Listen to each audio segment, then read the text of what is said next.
Mga ka-idol, update ni Junes TV. So, habang pinag-aralan ko idol ang itong sit-up, pinag-obserbahan ko talaga idol kung ano ang maging resulta. So, nakita yun idol. Sa ganitong paraan, matagal yung mawala yung usok nito. So, sundan nyo lang idol. Yan po ang pamamaraan ni Junes TV ngayon, August 21. So, sabayan nyo idol. So, sa mga ganitong oras, alas 6:30, pinag-obserbahan talaga to ni Junes TV ang ganitong paraan. So kita nyo dol, yun o.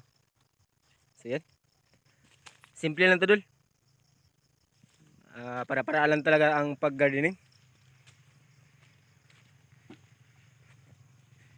So yan dol. So ganito ang setup ni Junes TV ngayon. Sa ganito kasi paraan, nung una kasi dol, naglagay lang tayo ng mga bunot o damo dito sa lupa. Ngayon ganito na po ang setup ni Junes TV. So I hope na nakakatulong talaga to kahit pa paano dol. Madali lang naman to i-set up. Pagkatapos nito dol, pwede naman tong iwanan. Siguro magdambag na to o kaya mga 6 hours. Pwede na yan dol. Nakakatulong na yan sa mga ginagawa natin nito. So ganito ang ginawa ko dol. Ito. Nanghingi ako ng tipaka sa humay o palay dol. Ayan. So ganito ang lagayan ni Junes TV ngayon. Hindi lang natin naubos lahat kasi gabi na talaga. Mag alas 6:30 na. Kaya yun. So meron pa dito. Para lang talaga yan.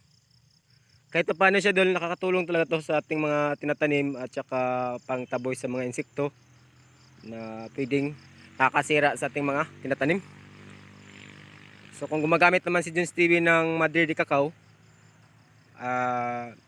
lubos-lubosan ko talaga doon ang mga pamamaraan na pwede natin gawin na simple lang. Kita nyo doon yung mga bunga. Bukas ma-harvest naman to. Ayun o. Ang dami naman bunga doon. Tingnan mo.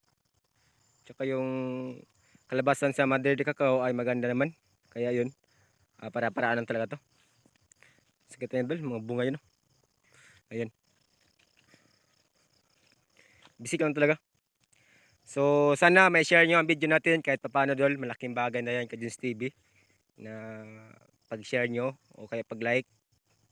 Sana nakakatulong to kay Junes TV sa mga pag-like nyo dol o pag-share. At itong mga pamaraan ko dol, sana nakakatulong din sa inyo sa mga baguhan na gustong matuto. Ayan dol. Ito magdambag na talaga to. Nung una kasi pinag-obserbahan ko talaga at saka sa tingin ko maganda naman yung kalabasan mga kaidol, kaya ganun na lang. Bye bye, away natin si Junes TV mga kaidol.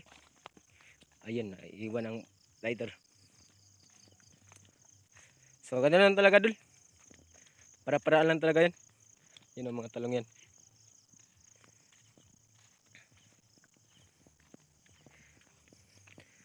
Yan no, masaging dolo. Busy lang talaga no.